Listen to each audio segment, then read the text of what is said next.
एक और तमिलनाडु में रोड शो कर राहुल कांग्रेस की ताकत दिखा रहे थे, तो दूसरी ओर जम्मू में भगवा साफा पहने कांग्रेसी दिग्गज पार्टी हाईकमान को एक नया मोर्चा खोलने के संकेत दे रहे थे। कांग्रेस की नीतियों पर कांग्रेस हाईकमान को कटघरे में खड़ा कर चुके पार्टी के 7 सीनियर नेता गुलाम नबी आजाद के गांधी ग्लोबल फैमिली के शांति सम्मेलन में जम्मू में जुटे थे। इन नेताओं ने भले ही मंच पर पार्टी हाईकमान या गांधी परिवार पर सीधी टिप्पणी नहीं की, लेकिन इशारों ही इशारों में ये बताने से भी नहीं चूके कि वो है तो कांग्रेस है। और हमारी आवाज कांग्रेस की सेहत के लिए है, कांग्रेस को मजबूत करने के लिए है। हमारी पहचान कांग्रेस रही है और कांग्रेस की भी पहचान हम सब लोग। खास बात ये भी थी कि मंच पर सभी नेता कांग्रेस के विराजमान थे, लेकिन गांधी परिवार का ना किसी ने नाम लिया और ना ही किसी पोस्टर में सोनिया और राहुल के लिए जगह थी। पूर्व केंद्रीय मंत्री कपिल सिब्बल ने कांग्रेस के कामकाज को कटघरे में खड़ा किया, तो साथ ही गुलाम नबी आजाद को दोबारा राज्यसभा के लिए नॉमिनेट नहीं किए जाने पर भी सवाल उठाए। सच्चाई तो ये है कि कांग्रेस पार्टी हमें कमजोर होती दिख रही और इसलिए हम यहां इकट्ठा हुए हैं और पहले भी इकट्ठा हुए थे। हम इकट्ठा होकर इसको हमें मजबूत करना है। ये तो सच्चाई की बात है। हम नहीं चाहते थे कि गुलाम नबी आजाद साहब को पार्लियामेंट से आजादी मिले। ये भी कहा जा रहा है कि कांग्रेस में असंतुष्ट नेताओं का ये ग्रुप राहुल गांधी के हालिया उत्तर दक्षिण की राजनीति वाले बयान से भी नाखुश है।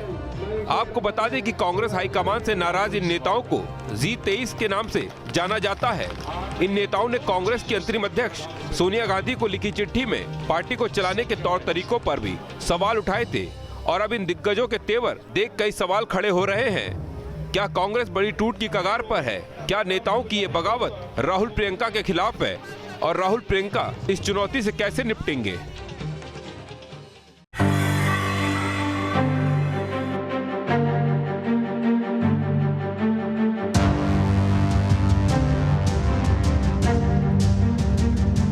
बंगाल के सियासी घमासान में जुबानी जंग के बीच कहीं पार्टी दफ्तरों पर हमले हो रहे हैं, कहीं चुनावी रथ को निशाना बनाया जा रहा है और कहीं रोड शो में काले झंडे दिखाए जा रहे हैं।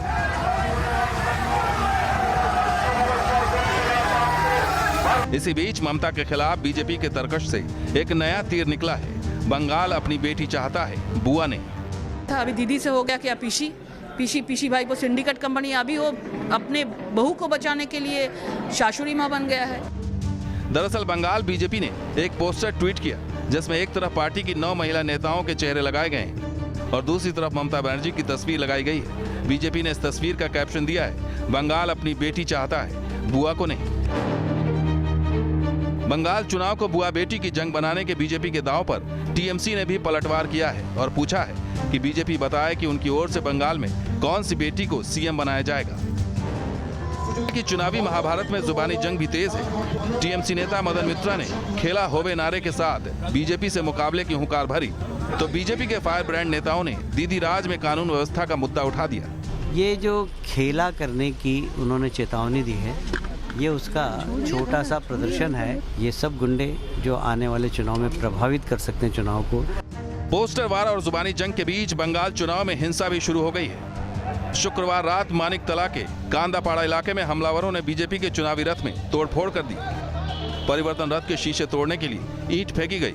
परिवर्तन रथ में रखे मोबाइल फोन, लैपटॉप गायब हो गए। बीजेपी ने हमले का आरोप टीएमसी कार्यकर्ताओं पर लगाया। तो दूत लोग दिन के उजाले में तो लोगों को फेस नहीं कर पाते, तो रात के अंधेरे में आकर के एक गरीब ड्राइवर को मारे। सारे के सारे लैपटॉप लेके चले गए, सेलफोन जो था वो ले लिया, विंडस्क्रीन तोड़ दिया, एलईडी स्क्रीन जो था उसको तोड़ दिया। बीजेपी के दफ्तरों और परिवर्तन रथ पर हो रहे हमले के बीच अब मध्य प्रदेश के सीएम शिवराज सिंह चौहान कोलकाता कूच कर रहे हैं, जहां कोलकाता के नजदीक धोलागोरी मोड़ से हावड़ा साउथ तक परिवर्तन रैली करेंगे।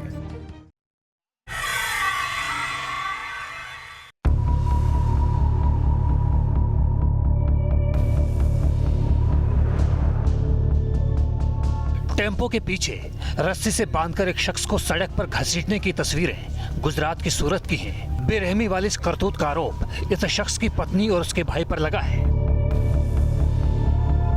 सनसनीखेज वारदात का ये वीडियो सामने आया है सूरत जिले की पलसाना तहसील के कड़ोदरा गांव से, जहां एक पत्नी ने अपने भाई के साथ मिलकर अपने पति को ऐसी खौफनाक सजा दी कि किसी की भी रूह कांप जाए।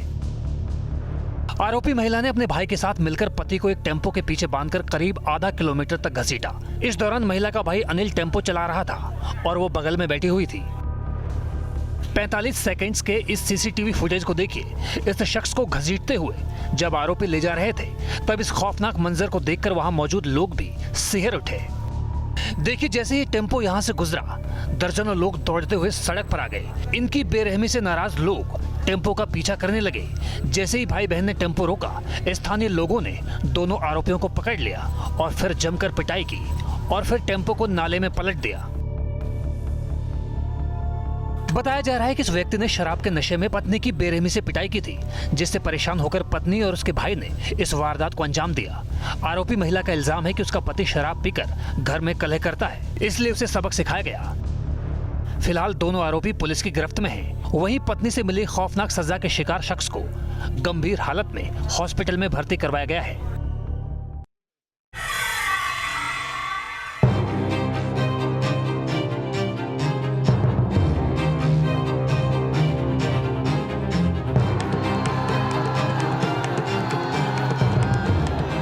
संत रविदास मंदिर में मत्था टेकने के लिए पहले प्रियंका गांधी वाड्रा पहुंची और फिर उनके बाद पहुंचे समाजवादी पार्टी के अध्यक्ष अखिलेश यादव।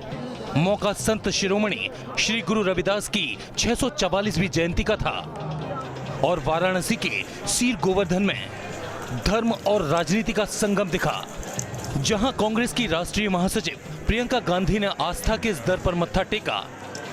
प्रियंका काफी देर तक संगत में बैठी रहीं और फिर लंगर में प्रसाद खाया। इसके बाद प्रियंका ने संत रविदास के भक्तों को संबोधित किया। मैं सिर्फ दो बातें कहना चाहती हूँ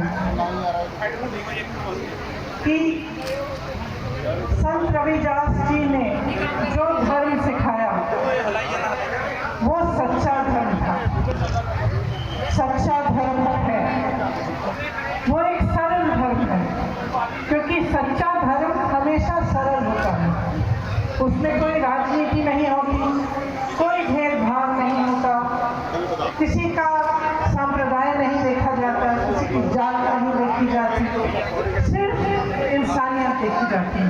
सच्चा धर्म होता है वो कभी बैर नहीं रख सकता, कभी लोगों को अलग नहीं कर सकता, लोगों को तोड़ नहीं सकता।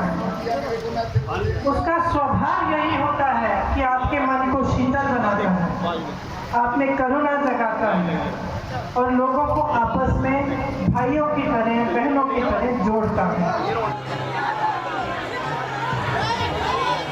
प्रियंका गांधी के बाद समाजवादी पार्टी के अध्यक्ष अखिलेश यादव भी अपने काफिले के साथ आस्था के इस दरबार में पहुंचे और संत रविदास के दर पर मत्था टेका। इन दोनों नेताओं से पहले केंद्रीय पेट्रोलियम मंत्री धर्मेंद्र प्रधान भी सीर गोवर्धन मंदिर में दर्शन पूजन करने पहुंचे थे। संत रविदास मंदिर में प्रियंका ने तीसरी बार हाजिरी लगाई। वहीं अखिलेश यादव पहली बार रविदास मंदिर आए, लेकिन यूपी बीजेपी के प्रभारी राधा मोहन सिंह ने सवाल उठाते हुए कहा कि ये सभी दल वोट बैंक के लिए आज संतों और महापुरुषों को याद कर रहे हैं।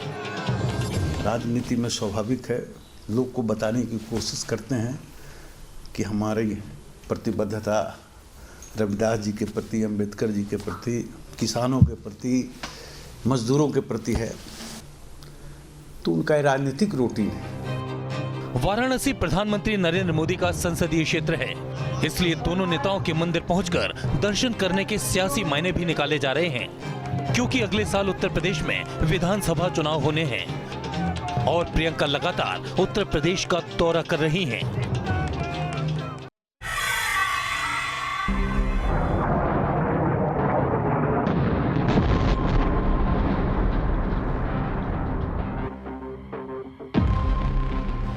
इंडियन एयरफोर्स ने आज से 2 साल पहले 26 फरवरी को पाकिस्तान के बालाकोट में जैश ए मोहम्मद के आतंकी ठिकानों पर इसी तरह जोरदार एयर स्ट्राइक की थी।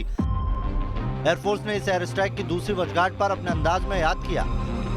इस वीडियो को 26 फरवरी 2019 को बालाकोट में आतंकी ठिकाने पर एयर स्ट्राइक की दूसरी सालगिरह के बाद एयरफोर्स ने जारी किया। इस वीडियो में बताया गया कि कैसे टारगेट सेट करके एयरफोर्स हमले करती है।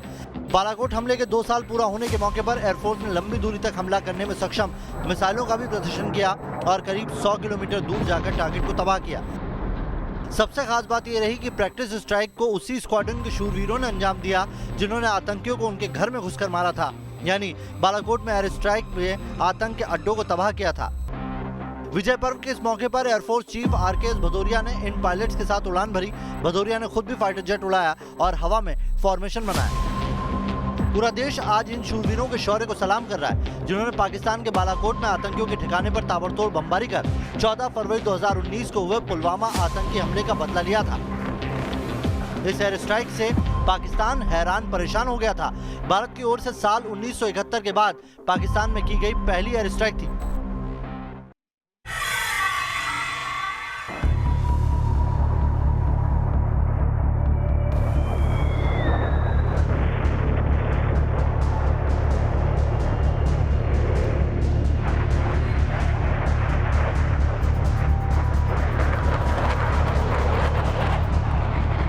जब जब 27 फरवरी का दिन आता है तब तब पाकिस्तान का वो घाव हरा हो जाता है।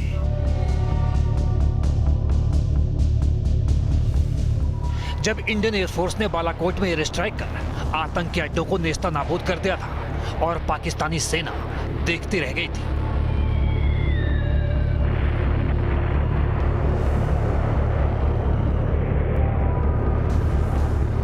और अब बालाकोट एयर स्ट्राइक की दूसरी बरसी के मौके पर बौखलाए पाकिस्तान ने एक नए प्रोपेगेंडा के जरिए अपना चेहरा बचाने की नापाक कोशिश की है। पाकिस्तान ने भारतीय वायुसेना के विंग कमांडर अभिनंदन वर्धमान का एक नया वीडियो जारी कर ये जताने की कोशिश की है कि वो हमेशा से अमन चाहता था, लेकिन इस एडिटेड वीडियो ने पाकिस्तान की सारी पोल खोल कर रख दी है, जिसका सबूत हम आपको दिखाते हैं। जरा देखिए इस वीडियो में विंग कमांडर अभिनंदन जो बोल रहे हैं उसमें कितने कट हैं। मुझे चोट लगी थी काफ़ी गहरी और मैं हिल नहीं पा रहा था, तो मैंने कोशिश की ये जानने के लिए मैं कि कौन से मुल्क में हूँ। तो फिर जब मुझे लगा कि मैं अपने मुल्क में नहीं हूँ तो मैंने भागने की कोशिश की। मेरे पीछे लोग आए थे और उनका जोश काफी ऊंचा था और वो चाहते थे कि वो मुझे पकड़ ले। उसी समय वीडियो में इन तमाम कट से साफ है कि पाकिस्तान की ओर से अपने प्रोपेगेंडा के लिए अभिनंदन के पुराने वीडियो का इस्तेमाल एडिट करके किया जा रहा है। क्या हो रहा है कश्मीरी के साथ वो ना आपको पता है ना मुझे पता है। हमें थोड़ा सा शांति से सोचना चाहिए। I find the Pakistani army a very fine professional force and very chivalrous. I am very impressed by the chivalry which has been displayed by the Pakistani army. लड़ाई तब होती है जब अमन नहीं होता है। मुझे ये नहीं पता है कि क्या करना चाहिए अमन लाने के लिए, पर मुझे सिर्फ ये पता है कि अमन होना चाहिए। And I see no reason for us to continue with any kind of hostilities. मैं ये चाहता हूँ कि अमन रहे हमारे देश में और हम अमन में रह सकते हैं। 27 फरवरी 2019 को पाकिस्तानी एयरफोर्स के विमानों को खदेड़ने की कोशिश में अभिनंदन पीओके में पहुंच गए थे, जिसके बाद उन्हें पाकिस्तानी सेना ने अपने कब्जे में ले लिया था। लेकिन भारत के दबाव के आगे झुककर पाकिस्तान को अभिनंदन को छोड़ना पड़ा। जानकारों के मुताबिक कल अभिनंदन के नाम से खौफ खाने वाला पाकिस्तान ये प्रोपेगेंडा इसलिए कर रहा है क्योंकि जिस तरह से LAC पर ड्रैगन ने कदम पीछे खींचे हैं उससे पाकिस्तान की घिग्गी बंधी हुई है और पाकिस्तान दुनिया को ये दिखाना चाहता है कि उसकी तरफ से शांति के लिए कोशिशें हो रही हैं। लेकिन कश्मीर का राग अलाप रहे पाकिस्तान की मंशा शक के घेरे में है। ये देश से लुटेरों को भगाना पड़ेगा। देश में लुटेरे आगे, इनको भगाना पड़ेगा लुटेरों को देश में। नागरिकों, इस सरकार को नष्ट करने में लग जाओ, वरना तुम्हारी जिंदगी आगे जाके बर्बाद होगी और कुछ होने वाला नहीं। मोदी सरकार के खिलाफ ये हुंकार बागपत से भरी गई, जहां किसान महापंचायत में RLD अध्यक्ष चौधरी अजीत सिंह और भारतीय किसान यूनियन के राष्ट्रीय प्रवक्ता राकेश टिकैत अलग अलग शिरकत करने पहुंचे। बामनोले की इस महापंचायत में राकेश टिकैत ने दोबारा दिल्ली कूच करने की धमकी देते हुए कृषि कानून वापस लेने की मांग की, तो वहीं किसानों से किसी भी राजनीतिक पार्टी के साथ ना जाने का आह्वान भी किया। देश के किसान ने तय कर लिया गोदाम पहले बने और बिल बाद में बने। इसका मतलब व्यापारियों की साठगांठ से गोदाम बने हैं। वो दिन भी दूर नहीं, ये जनता या तो सरकार मान जाए, उन गोदामों को अधिग्रहण कर ले, नहीं तो जनता उन गोदामों को भी तोड़ेगी। अजीत सिंह ने भी किसानों के मंच से केंद्र सरकार को उखाड़ फेंकने का आह्वान किया और नौजवानों से कहा कि सरकार को नष्ट कर दो, वरना तुम्हारी जिंदगी बर्बाद हो जाएगी।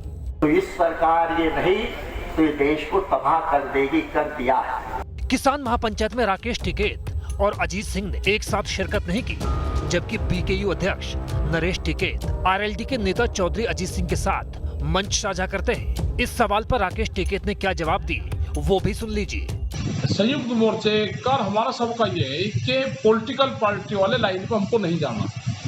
सरकार फिर ये कहेगी कि ये तो हमारी सत्ता, वो परिवर्तन करवाना चाहते हैं। राकेश टिकैत रविवार को पश्चिमी यूपी के सहारनपुर में एक किसान महापंचायत को संबोधित करेंगे। दावा किया जा रहा है कि किसान महापंचायत में संयुक्त किसान मोर्चे के नेताओं के साथ साथ हरियाणा, पंजाब और उत्तराखंड के हजारों किसान पहुंचेंगे। फिलहाल राकेश टिकैत महापंचायतों के जरिए किसान आंदोलन में जान फूंकने की तैयारी में है, लेकिन दिल्ली के अलग अलग बॉर्डर पर बढ़ती गर्मी के साथ ही आंदोलनकारी किसानों की संख्या लगातार घटती जा रही है। सूनी सड़कें, दुकानों पर लटकते ताले और इक्का दुक्का दौड़ती गाड़ियां। तस्वीरें महाराष्ट्र के नागपुर की हैं, जो कोरोना का नया हॉटस्पॉट बनता जा रहा है। नागपुर में कोरोना के तेजी से बढ़ रहे मामलों ने प्रशासन की नींद उड़ा दी है। बीते शुक्रवार को नागपुर में कोरोना के 1074 मरीज पाए गए, जिसके बाद शहर में 2 दिन का लॉकडाउन लगाया गया।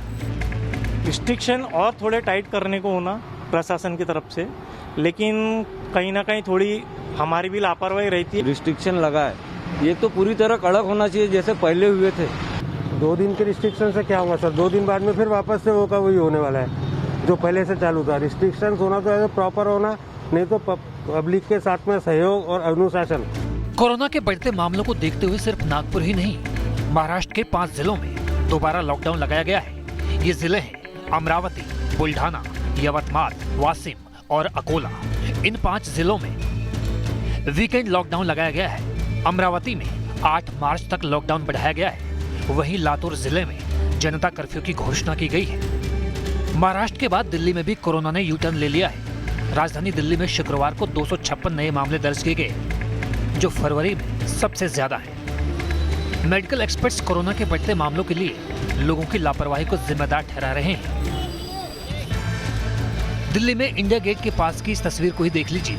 लोगों ने मास्क पहना तो जरूर है, लेकिन वो मुंह और नाक के नीचे है, और कुछ ने तो पहना ही नहीं है। इतना ही नहीं, लोग सोशल डिस्टेंसिंग के नियमों की भी धज्जियां उड़ा रहे हैं। कड़ाई करने में लोगों को दिक्कतें आई हैं, लेकिन कोरोना जैसे भयानक बीमारी से बचने के लिए अगर दिक्कतों का हमको सामना करना पड़ रहा है तो जान देने से अच्छा है थोड़ी दिक्कतें सह ली जाएं। महाराष्ट्र और दिल्ली के अलावा पंजाब, गुजरात और कर्नाटक में भी कोरोना के मामले बढ़ रहे हैं। ऐसे में केंद्रीय गृह मंत्रालय ने कोरोना महामारी की रोकथाम के लिए लागू गाइडलाइंस की समय सीमा अब 31 मार्च तक बढ़ा दी है।